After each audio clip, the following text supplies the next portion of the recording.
This podcast is part of the Pull Up a Chair podcast network. Let's build community through connection, conversation, and collaboration.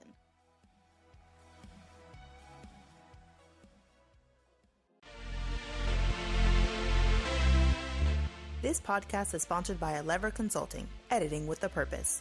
Check them out at leverconsulting.com for a free consultation.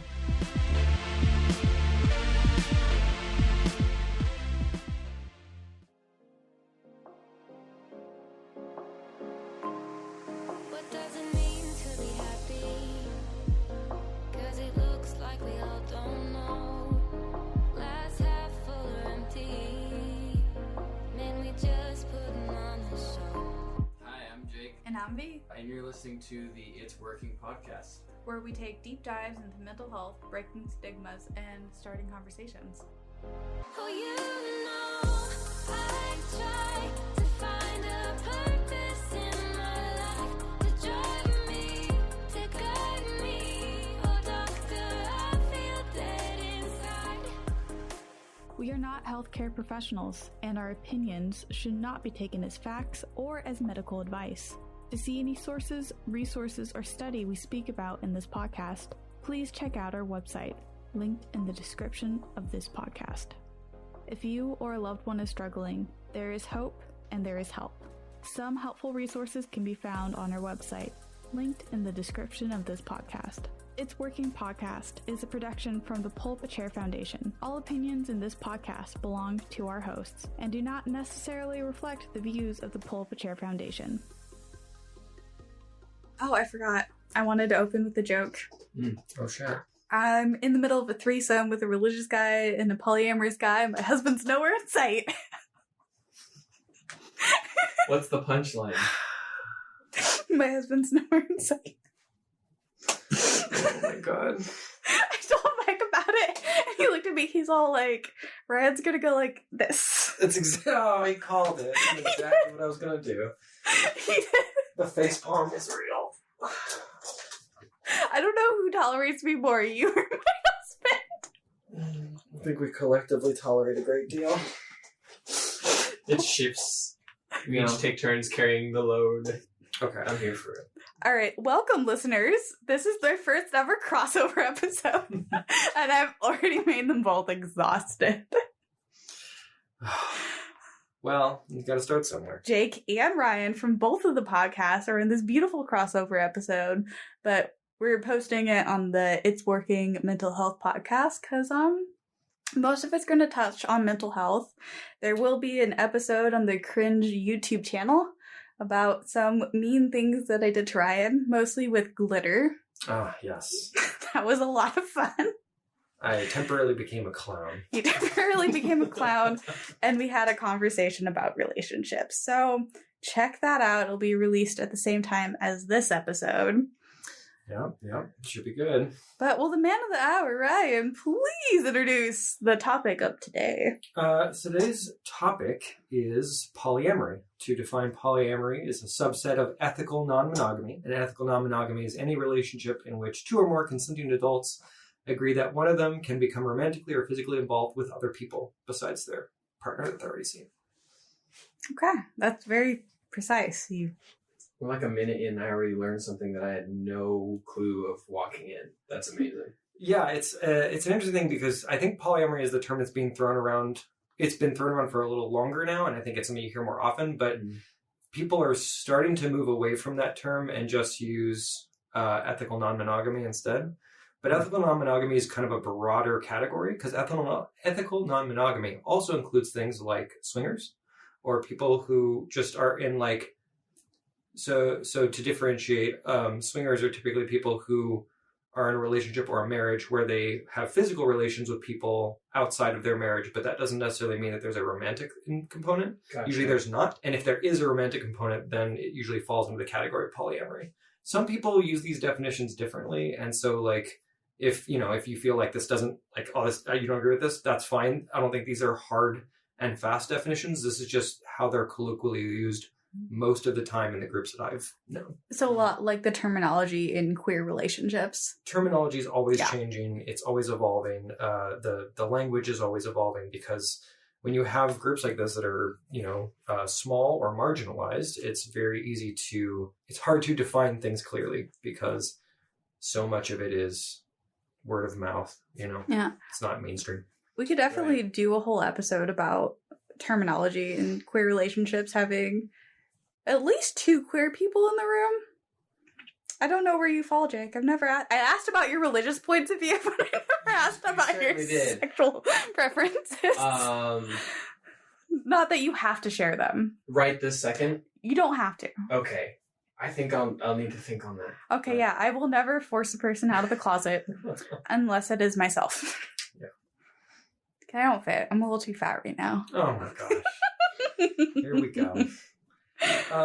Another interesting component to these definitions that makes things complicated is the definition of what is a romantic relationship, right? Because that definition itself is incredibly vague. If you try to ask someone what defines a romantic relationship compared to a non-romantic relationship, most people their first thing that's thought is going to be, well, there's a physical component to a romantic relationship.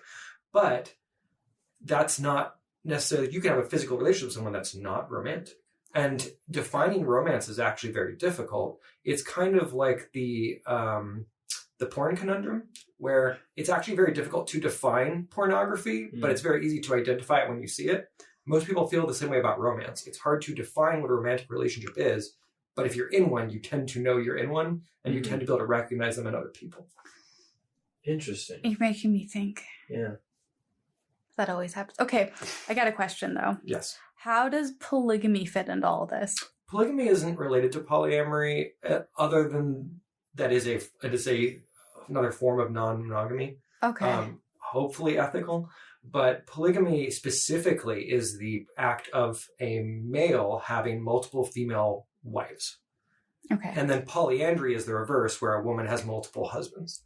And then polyamory is less gender specific. It's not gender specific. It's not about marriage. Those are specifically about marriages. Okay. Polyamory is about relationships, not about marriages, especially in this day and age where currently polyamorous marriages aren't legal. As far as I know, anywhere. There might be some states that have changed that, and there's been talk. I don't know if anything's actually happened in that regard. I'm not up on the latest news, unfortunately. Polygamy and polyandry they're marriage-based, and they're typically religious. Like, polygamy is most commonly thrown around in America because of the Mormon Church, which has had various stances on polygamy. Yeah. And that's kind of been a back and forth thing, and there's a whole thing there, and I don't really feel like getting into it because it's not related to polyamory, but it's specifically about marriage. And knowing that religious. distinction is really helpful, though. Like, Cody Brown isn't necessarily polyamorous. No. Actually, he's very monogamous. He only loves one of his wives at a time. He's only ever loved one of his wives at a time. Because I have a sick obsession with trash TV. I'm like, I don't even know what we're talking about right now, but... You've never heard of Cody Brown from Sister Wives? No, I've heard of Sister Wives, but I've never Yes, he's the man in Sister Wives. He doesn't have a job, but he's made all of his wives work, except for the one who was the basement wife who left him recently, which is why he's in the news again. Wow. Yeah. Basement wife? The wife who took care of all 12 kids by herself and the home. She also physically lived in the basement for a little bit. Yeah, okay. But it's a terminology you see a lot in that sect of polygamy, where it's the wife that does all the work and the labor and doesn't necessarily get all the love. But at a point in time, he's loved all but one of them. He's very vocal that he never loved that particular wife. He just married her and gave her children. But he really loves his new wife. Yeah, this is very far from what I think. Okay, yeah. So, like, neither here nor there. Yeah. Let's just divorce polygamy and polyamory. Yeah, at this point, we've drawn a line in the sand. Yeah. Now let's go back on the other line, the one that's not all about my reality TV problem. I know one of the first questions you asked me was, how can this be done in a healthy way? Which I think is kind of a difficult question to answer, because what's healthy isn't necessarily a universal thing, right? What's healthy for one person might be unhealthy for another. I think there are still general things I can address on that question. I think probably the big green elephant in the room is jealousy, because that's the thing that people most commonly bring up when they're first introduced to the idea of polyamory, or when they first, if you're a polyamorous person, you're talking about it with someone, the first thing is like, well, don't you get jealous? Like, how do you deal with that? Which is kind of a funny thing, and it's actually kind of a cultural phenomenon in a way. There's a lot of myths about polyamorous people, like that they don't experience jealousy. There's also myths that we're all super horny and sexually irresponsible, which none of these are true. They're not, at least not universally true of polyamorous people. I've never been invited to an orgy before. See, any more than any other person. You can't say that I have either. Okay, so... I mean, I have, but not from necessarily even from the polyamorous community. So, so jealousy. Was that more questions? More questions. We can answer those questions. We don't have to get into your sex life. It's fine. Jealousy is often the biggest hurdle in polyamorous relationships.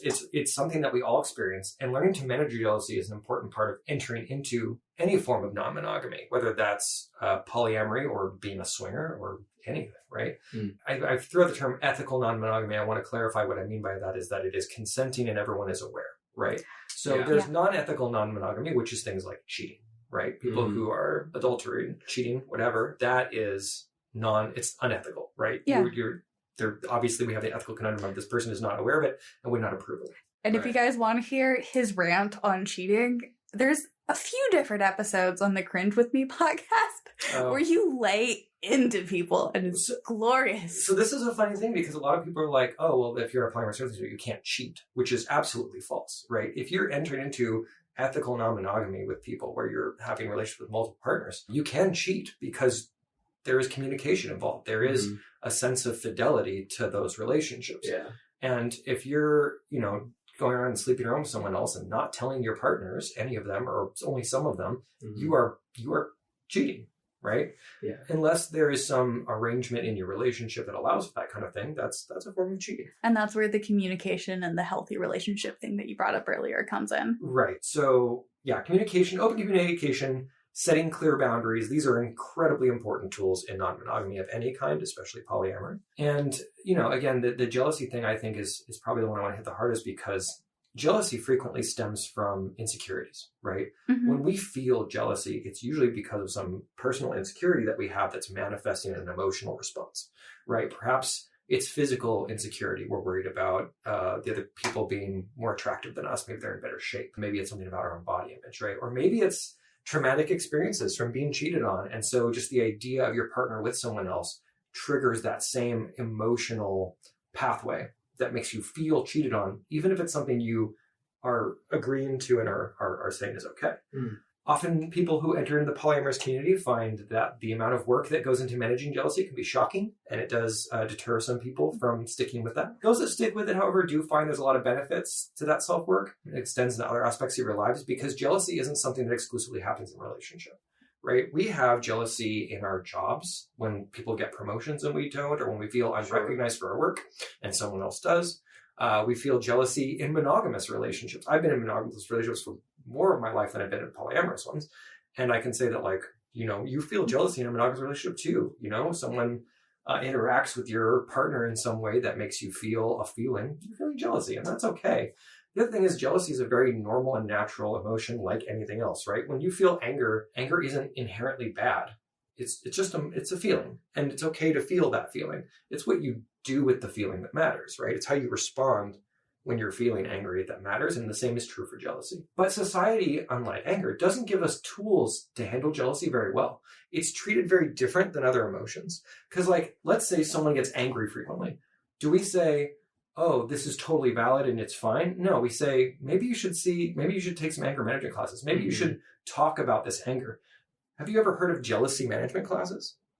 They don't exist. No, there's no infrastructure to address this emotion because for some reason as a culture we decided that jealousy is the other person's problem.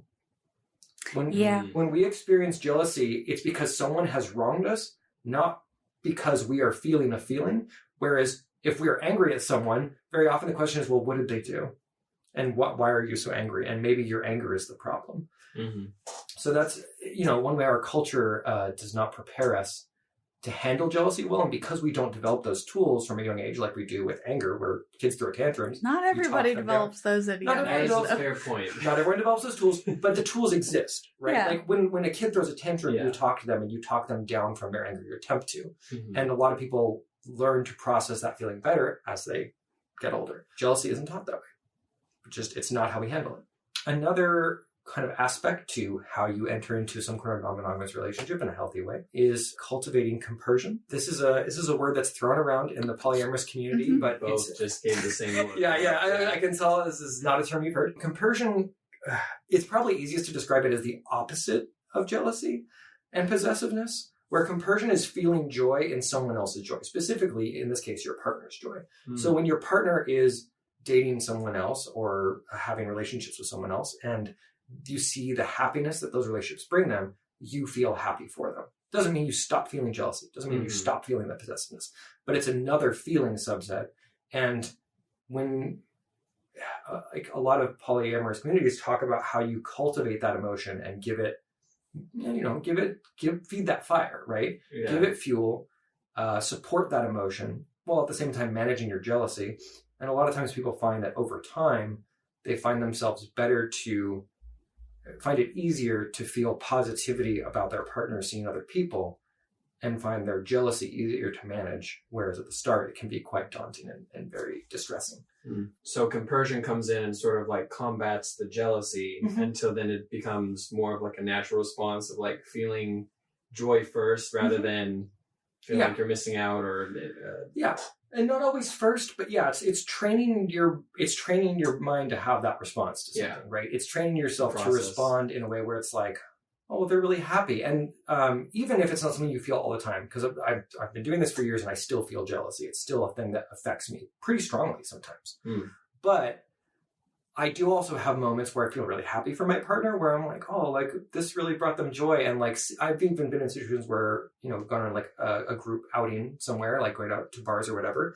And I've seen my partner with one of their partners. And I've just been like, oh, like they're so cute together. And this makes me really happy. And I have like a warm, fuzzy feeling That's so from wholesome. seeing my partner interact with someone else that I know they are romantically and physically involved with. Yeah. And that's an amazing feeling. And it's not something, I don't think, it's not something most people get without trying to get there, without kind of teaching Putting the yourself work to have in. it. Yeah, that's very good. So I think that's like one of the powerful things. I think also if like we're talking about how you enter into polyamory, if you've never experienced that and you're like, how would I open my relationship and how would I do this? I think there's a lot of very helpful tools out there. There's a lot of great books out there for this kind of thing. I can maybe put some, maybe give some titles. Yeah, put them we'll notes or whatever. have in the resources part of the description instead of like, my normal, here's all the articles that I read about this. It'll be helpful resources. Unless, of course, you also have tools and research that you've done, because that would be also helpful for... Well, I was just going to touch on a few things. Okay. Obviously, open communication, being honest and forthright with your partners, explaining how you feel, and having a lot of conversations where you check in about feelings and what you want, and getting reassurance, right? Getting reassurance that you still want to be in the relationship you're in, even while you're exploring new things. Setting clear boundaries is incredibly important, as it is in all aspects of life. I'm sure you guys have talked about this on a mental health podcast. I'm sure that setting boundaries has come up before. That popped up a lot in the religious episode and the imposter syndrome. Yeah. Ooh, Boundaries within yourself. I could see that. So yeah, setting those boundaries is important. And a cool thing that I learned from the polyamorous community that I've taken into other aspects of my life is using a tool called sunset clauses, which I think is incredibly powerful whenever you're trying to change something in your life or do something new. And what a sunset clause is where you set a boundary or make an arrangement with a set time limit of when you're going to reassess it. So for example, let's say you're first getting into opening up your relationship and you're like, okay, we want to set some ground rules so we can ease into managing the jealousy and managing how we want to deal with this.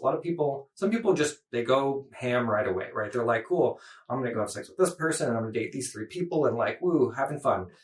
Great. If that works for you, awesome. A lot of people find that very difficult to adjust to. I would imagine so. Yeah. Often what these sunset clauses can do is you can set temporary boundaries. So it's like, hey, I'm not trying to restrict what you're doing forever, but I would like to create a safe space for us to operate in. Like maybe it's like, oh, how about as a sunset clause, you can go on dates with new people, but let's try to keep it to 1 date a week to start for a month. And then after a month, you reassess and be like, okay, I've been managing my jealousy with you spending 1 night a week out with other people. I feel better. We can remove this clause entirely. Maybe we can adjust it up 2 nights a week. Maybe I'm still feeling really, really struggling with this. Like maybe this is just really hard for me and I need to extend it for another month, right? Yeah. But like anything in your life, you can use these sunset clauses to give yourself a time where you know you're safe from things going past a certain point. You set clear boundaries that you know things will stay within. But you're also telling yourself, hey, I need to reassess this frequently so that I can get better. It gives you a sense of progress with your own emotional growth. I have a dumb question. Mm-hmm. Is polyamory like an identity the way like being bisexual would be, or is it more of this is a practice that I'm doing like veganism is? So this is funny because one of your questions was how to know if you're a poly, and I actually thought this was a really interesting point. Well, see, that was my jump reaction just because, you know, being in the queer space as much as I am, at least locally in Sacramento, I volunteer for one of the places. Or maybe by the time this comes out, previously volunteered for it. Oh boy. We'll see. Yeah. I just always assumed that. But what if that is not the case? So Questioning myself. I will tell you, this is actually one of the bigger points of contention within the polyamorous community. Okay. Because a lot of people, I don't know how, I couldn't even guess at what the split is. Some people do see it as an identity, right? They see themselves as polyamorous. They're like, this is who I am. I will always be this way. There's no changing this, right? It's an identity. For a lot of people, like myself, it's not. It's a method of doing relationships. It's a relationship model. Okay. Because I have been in monogamous and polyamorous relationships. And I don't think that I will always need to be in a polyamorous relationship or vice versa. I think it's something that is flexible for me, and it's something that I can be in relationships that are monogamous, and I can be in relationships that are polyamorous, and I'm happy in both of those. They require different things from me, and I get different things out of them, but ultimately, I don't think that either way is core to my identity as a person. Okay. So, yeah, it's a hard thing to answer, because for some people it is. Some people do feel like, this is who I am and I could never go back.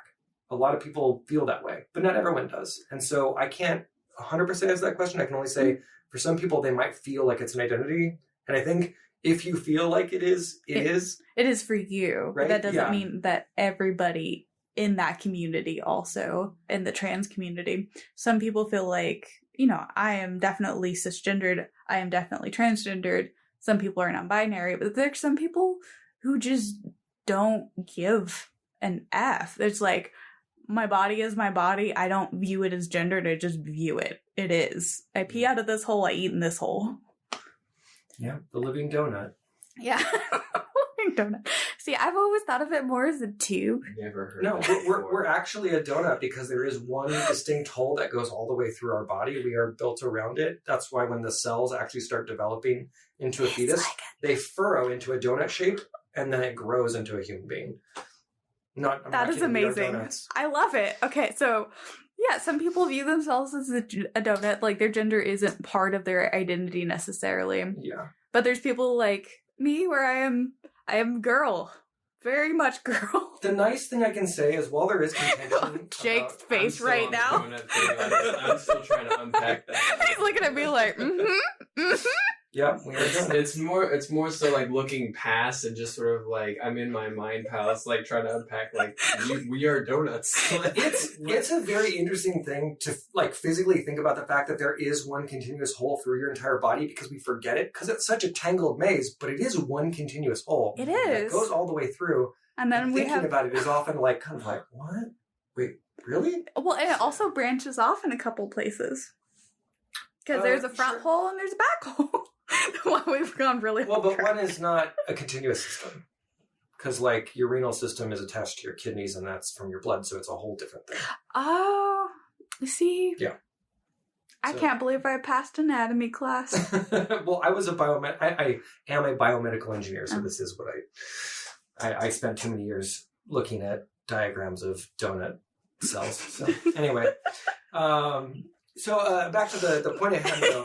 Well, I do think Sorry. there's a point of contention in the polyamorous community about whether or not polyamory is an identity. I don't think there's a lot of discrimination between the two sides of that. Okay. So I don't think it's a thing that people don't agree on, but it doesn't seem to matter super much to most people. It's not like, to make a parallel, like I know that there within the deaf community, there is definitely a strong tied community. There is subsets within the deaf community where if you get like a cochlear implant Oh and my can God, hear, yes. you're not considered deaf anymore. Like you are not. You're not part of it. And then there's Yeah. those who are like, it's destroying part of your identity because deafness is core to who you are. Right. It's a thing. And It I'm is a not- whole thing. And I'm not going to begin to comment on whether like the values of that or the ethics of it are all, because I'm not in that community, and so I Yeah. have no right to say anything. But I know that there is contention in that group. where Like it's it is like a changes your clear divide. status in it Mhm. for some people. I don't think the same is true for this. Okay. So it's a That's division, good to know. but not one that necessarily. I've never met someone who's like, "Oh, this is part of my identity," and you're like, "Oh, well, for me, it's a relationship model," and they're like, "Oh, I'm not going to date you now." Like, I've never seen that. Okay. Maybe it happens. I've just never born witness to it. So while we're talking about some of the healthy ways to get into Yes. polyamory, I was also you asked me what are some of the unhealthy ways. I mean, there's the obvious ones, but is there like... Sure. I mean, one of the biggest things that we already touched on is the ethical part of ethical non-monogamy, right? Mhm. Is that cheating is still a thing, even though some people will say it's not. Or the fact that some people will view it as cheating even when you are being open and honest, right? Mm. Like, some people look at my relationship and they're like, oh, well, you're just, your partner's cheating on you. And it, like, no, they're not. Like, this is something we agreed to. It's something we talk about frequently. We've set clear boundaries about what we're okay with and not okay with. And I approve of this, right? Like, I am in it. You know, that's an interesting thing that comes up even in like monogamous relationships. Mhm. There's a particular thing that my husband and I agreed on, and he broke, but because it was on Valentine's Day, everybody's like, oh, it's fine. And I'm like, no, it's not. And so often when I talk about it with friends, they're all like, well, he did nothing wrong. He bought you flowers on Valentine's Day. Mm. But the agreement was that we were not going to do gifts. Sure. Yeah. It was like, you guys agree on something, but the rest of the world views it differently. Right. And so even though it's something that you within your unit has agreed on, it's not viewed as valid to the rest of the world, which is very frustrating. Yes. Yeah. And, you know, I can tell you, like, being polyamorous is something that is not widely accepted. And I still get into contention with people. I get into contention with my own family about it, right? Like, my mother does not approve of it, and she has trouble seeing it as anything other than cheating. And I don't think is ever going to see it as anything better. So, like, I've had trouble trying to introduce other partners to my mother, or, you know, just navigate that entire space without it becoming an issue is just a challenge. Some people, it's too far out of their wheelhouse to accept that someone could do this and be happy, and that it's not harmful, right? Yeah. So let's talk about some pitfalls, because there's Okay. definitely a few. One of the most common ones I see in people who are considering it is viewing love as a scarcity model, right? Is seeing like, oh, you have a limited amount of love to give. Right now you're giving it to me. If you start seeing someone else, you're going to be dividing that love between me and them, right? Like you have 100 points of love. You're giving me 100, but if you start giving me 50 and them 50, I'm getting 50 less love. I'm getting half as much love as I was getting before.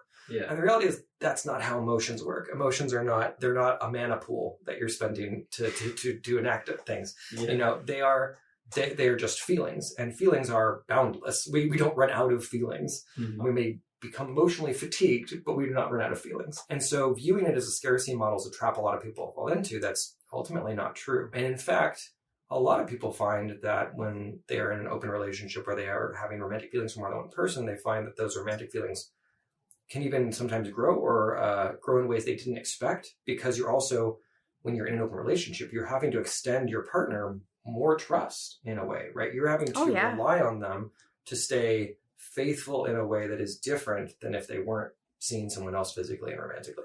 And so sometimes people find that actually increases their attachment to someone and their trust in them, and helps that love grow in ways that maybe they didn't expect, or maybe it wouldn't have if they hadn't made that decision. Not saying that it's better. This is another problem I have with the polyamory community in some aspects, is some people in the polyamory community think that polyamory is a more evolved form of relationship, or it's better than monogamy. I definitely don't think that's true.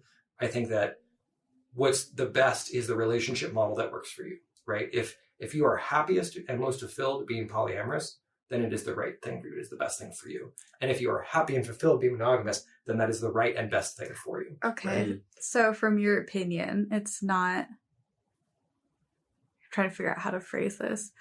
In your opinion, do you think anybody could be polyamorous, or do you think it's just... it's not for everybody. So those are two different questions. Do I think anyone is capable of it? Yeah, probably. Do I think it is the right thing for everybody? No, I do not. I do not think that polyamory is right for everyone, because I think for some people, whether it's through deeply ingrained feelings of jealousy, maybe traumatic events surrounding fidelity, or any number of other things, it could just be too traumatic. Because for some people, it's very stressful. And even if I know people very well who agree with the ethics of polyamory and are like, I understand this, I feel like it's really good, and I love the message, I love everything about it, but I cannot manage my emotions in a way that I feel safe when I'm doing it. Are you calling me out? You're calling me out. It's fine. It's fine. I'm not talking about But I'm on this side of the table. Do you want to come and cuddle with us? I think there's room. But despite agreeing with it, they don't find themselves capable of doing it. It's just too much stress. It's not good. And you know what? If your relationship, just being in it, is so stressful that you like want to die every day, then guess what? Yeah. You shouldn't be doing that, right? Like that's not healthy for you. That's not your best relationship. That's not your best life. Not living your best life. Yeah. So I do think that everyone is theoretically capable of it, but for some people, it's so much work that it's not worth it. If it's that much work for you, if it's so much emotional labor to try to do this thing and it doesn't make you happy, or it just makes you so stressed you can never feel happy, then it's not good for you and you shouldn't be doing it. Which seems very straightforward, but not everyone agrees on that. I mean, it's hard to tell what's good for you sometimes. Like when I eat a salad, I sit there and I think I should be giving this to a goddamn rabbit, but I'm eating it. But it's good for me. So some other pitfalls that come up, focusing on fairness and equality is something that a lot of people feel. I can imagine that would be tough. This is most commonly seen in people who have been in a monogamous relationship for a while and they're deciding to open up, is you see this thing where they'll be like, okay, you can go on a date if I have a date.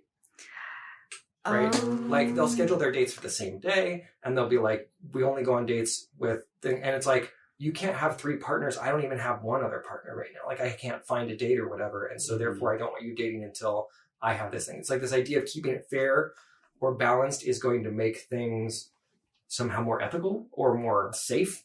When in reality, that's just an insecurity feeling. It's the feeling of, oh, I'm worried they're maybe going to leave me for someone else and I'll be left with no options. But if I have another option, they leave me, then I still have my other option kind of thing is usually where that mentality comes from. Not always. It can be other things. But if you're looking to open your relationship, don't focus on fairness and equality, especially if your relationship is, I feel like I can get into some sensitive gender territory here maybe, but like if it is a maybe male presenting, female presenting relationship, I can tell you the dating pool is going to be very skewed in one way, where in our current society and the way things go, it's frequently much easier for a female presenting person to find a date than a male presenting person. You're going to have to do a lot more legwork, especially as a polyamorous male. There's just a smaller pool for you to date from. And I can tell you that coming from my second foray into polyamory was opening up a relationship that had been going for several years. And instantly she was getting dates. Like she was like the other person asking after her, like no problem. And like for me, it took like, I think 6 months before I got like my first date after we opened our relationship. And like, it's not like I'm not an unattractive person. I'm not a mean person. You're definitely not very pretty. Yeah. Thank you. It's just the nature of the dating pool, right? It's a numbers game to some degree. And like, we weren't tied into polyamorous communities at that point. We were just trying to open our relationship without having that support structure, which makes it a lot harder. And so it took me a long time. And then, eventually that did balance out number wise. But at first it felt very skewed and it was very hard for me to deal with the fact that it was skewed because I felt it made me feel more unattractive, made me feel more unwanted, it made me feel less appealing and less interesting to the people I was attracted to. When in reality, it's just that it's a numbers game and our culture does not treat men and women the same in regards to dating. There's the pursuer and the pursued frequently. And while these things are getting better and changing all the time, there's a lot of holdovers, especially, I'm 35. So in my age group, we're still playing by the old rules sometimes. And I hate it. I wish it would change faster, but it is what it is. Another pitfall you can end up in is letting NRE control your life. Are you guys familiar with NRE? No. So NRE is frequently referred to as the honeymoon phase of a relationship. It's called new relationship energy. It's why most relationships tend to end in the 3 to 6 month mark. Because when you first start dating someone, they're very exciting. NRE is flooding your brain. Your brain is doing all the things that's telling you to mate. So it's like, it's just dumping positive chemicals in your brain and making you really, really excited about this person. And you'll find chemistry is easy, like both sexual chemistry and romantic chemistry, very easy to achieve in the NRE phase.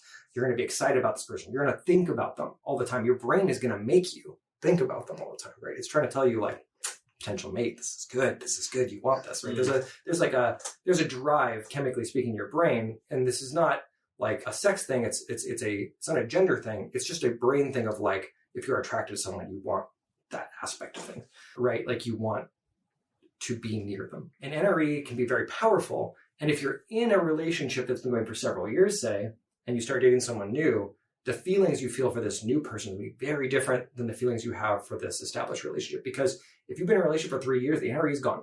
You don't feel that in the same way. Doesn't mean you don't have a great connection. Doesn't mean you don't have great sexual chemistry or romantic chemistry. But the NRE isn't powering it anymore. It's going on its own steam now. And NRE makes everything easier. And so it's very easy to get caught up in the NRE and have it kind of control your life. And so some people find that when they start opening up their relationship, they find themselves so excited about new people that they start deprioritizing their existing partner, even if that relationship is very positive and good. And some people can spin off the deep end, deprioritize the relationship, and then have that relationship struggle or end when they didn't actually want it to. And then sometimes after the NRE has faded, they kind of come back and are like, so that was maybe not the best way to handle things, and I apologize. And some people are able to patch that up, and others, the trust is broken and it's already kind of rough.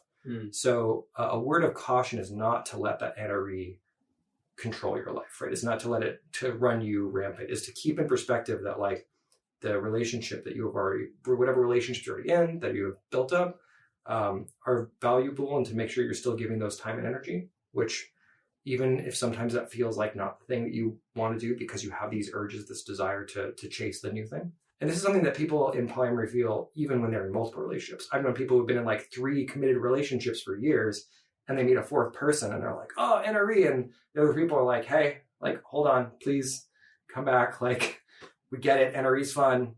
Don't lose us in the weeds, please. Right. So it's definitely a pitfall that people fall into when they first get into. A lot of these I have from the perspective of opening up a relationship, because I find that's how most people actually enter into polyamory. Though there's solo polyamory, which is people who are not in any established relationship seeking to have multiple relationships. I just find that it's, for some reason, it seems to be far more frequent that an established relationship opens up.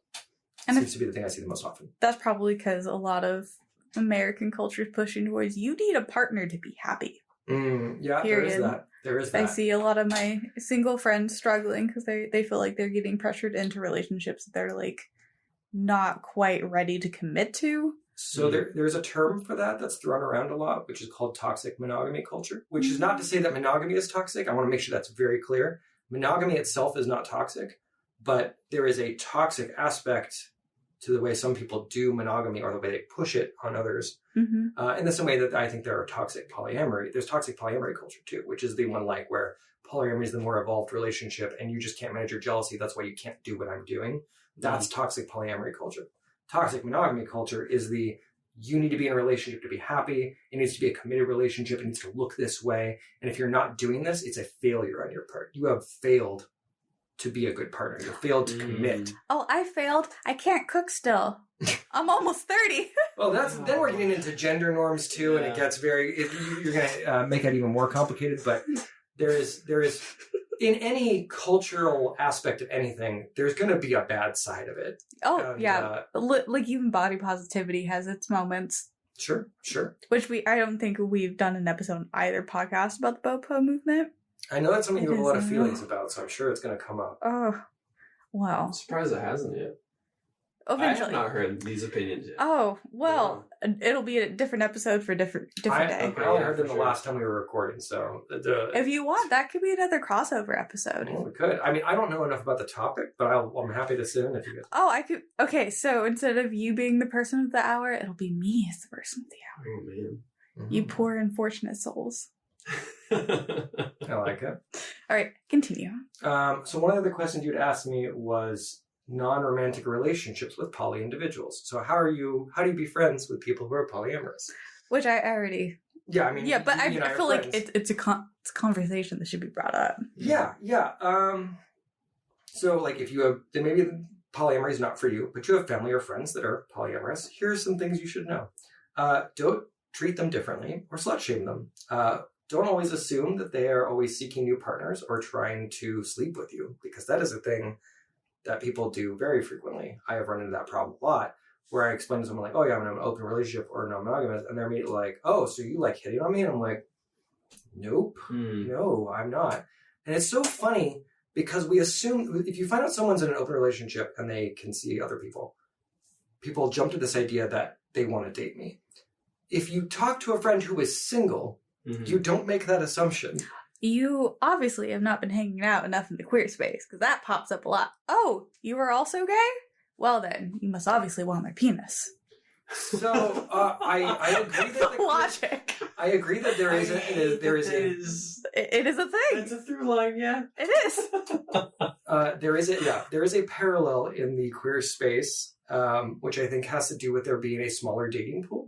That also pops up being a straight woman. It's like, as soon as I'm nice to a guy, they think I'm interested. Sure. I'm not saying that these things are... You know, it's not exclusive. Oh yeah, you were having problems earlier in the year. But I'm saying if you have an existing friendship with someone who is single, and they mention, or like they're in a relationship and they mention they've become single now, you're like, your first thought isn't, oh, you're trying to date me? You're like, oh, I'm okay, cool, like, great, how's the dating life going? Maybe, like, whatever, right? You're going to talk about it, but you're not going to assume that they're into you or after you. But if you have an existing friendship with someone, maybe years, and then they tell you they're in an open relationship, some people respond with the like, I feel like they're hitting on me. I feel like they're hitting on us. And like, it's like, no, that's not how this works. It's not what we're doing. I'm not trying to sleep with everything that moves. Like, that's not, I mean, I'm not saying there aren't people out there who are doing that, but there are non-monogamous people out there who are doing that too. Oh, yeah. That's a different It's thing. Another thing that's not exclusive to the polyamory. No, it's not. Yeah. We don't assume that about single people. We shouldn't assume that about polyamorous or non-monogamous people. Another thing that's a common thing, especially when people open up their relationships, is diminishing the value of their other relationships. So this happens most often. Let's say you know me and my partner, and you've known us for years, and then you find out that we are open and I have another partner. Some people will treat my other partner very differently than they treat the partner they already knew. Because they're like, oh, this is your main relationship. This is your established relationship. This is just, it's a side piece. It's a lesser than relationship.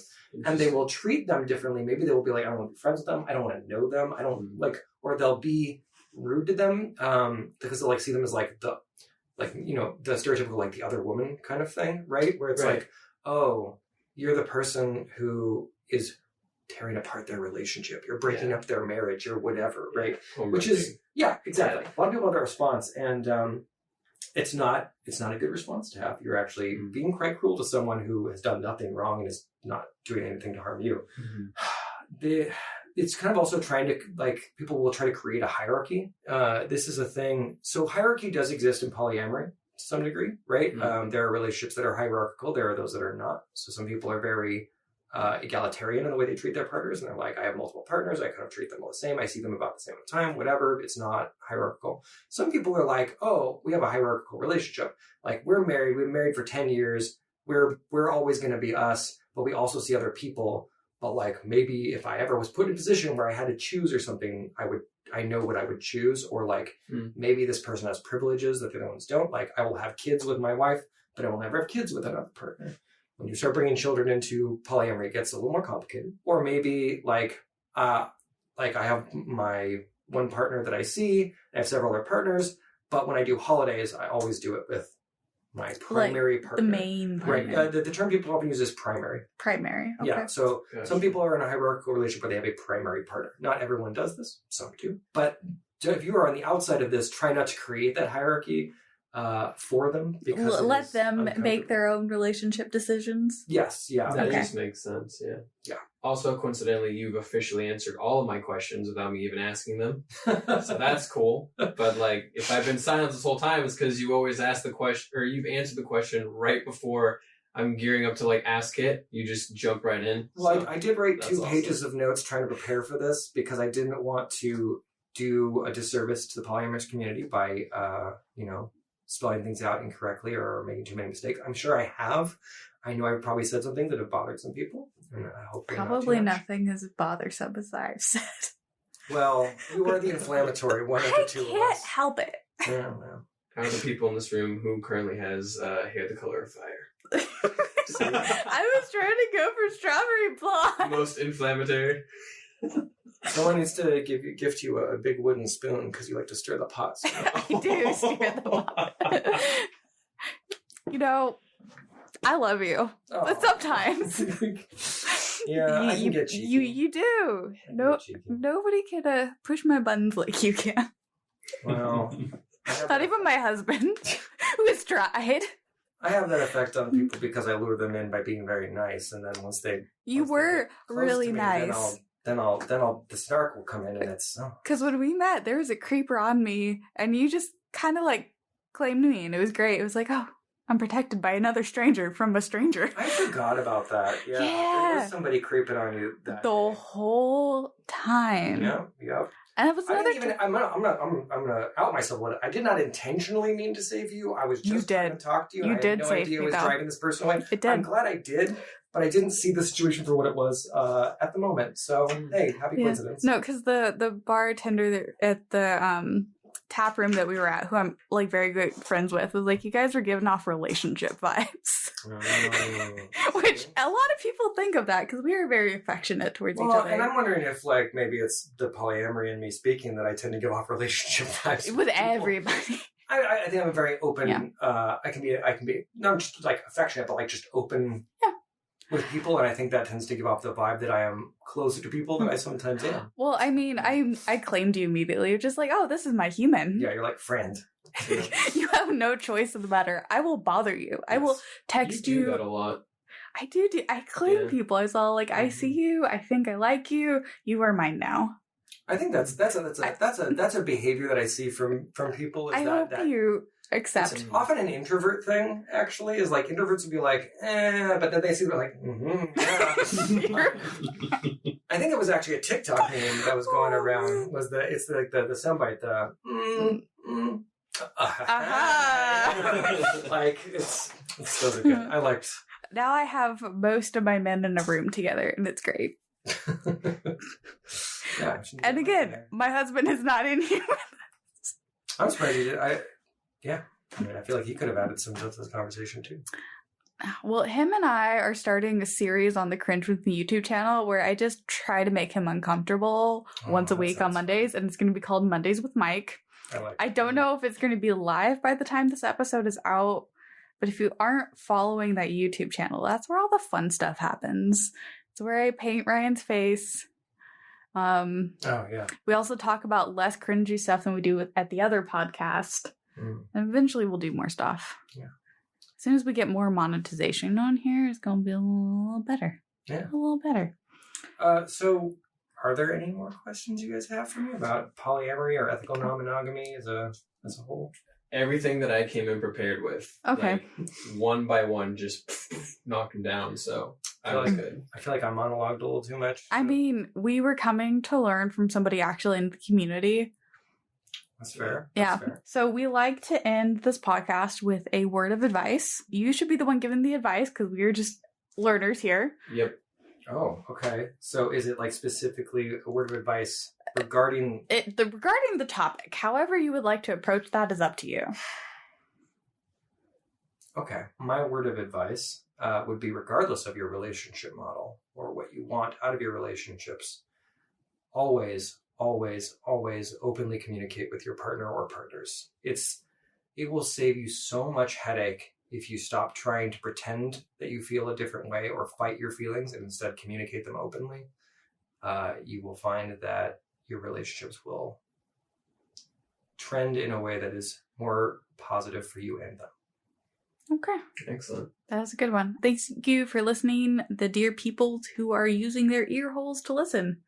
And we'll catch you next week. Bye. More holes for the donut. Yes, more holes for the... Oh, No, they're donut holes. Oh, no. And the hair is sprinkles. Oh, no. I kept up on one. Join the conversation. Find us on social media at It's Working Podcast. or link below. Thanks for listening, and we hope you join us next week. Be kind to yourself and to others. What does it mean to be happy? 'Cause it looks like we all don't know. Glass half full or empty. Man, we just putting on a show. Oh, you know, I try to find a purpose in my life to drive me, to guide me. Oh, doctor, I feel dead inside.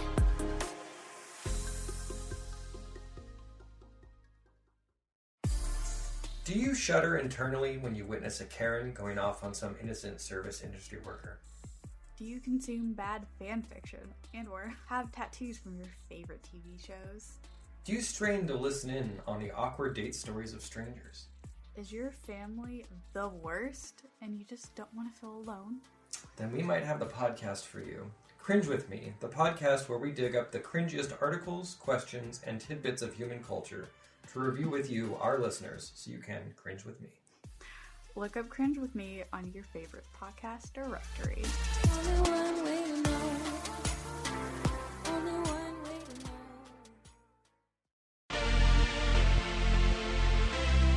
know. Okay, let's talk about Lever Consulting. They help you create so many things. A perfect personal statement, application essays, presentations. They help create writings that truly represent you. They've got writers, editors, and even researchers. Lever Consulting can make all your stuff easy to read, understandable, and enjoyable. They truly take editing to the next level. Not only do they have flexible rates, they also offer assistance with college applications and job seeking. Check them out at leverconsulting.com and get a free consultation.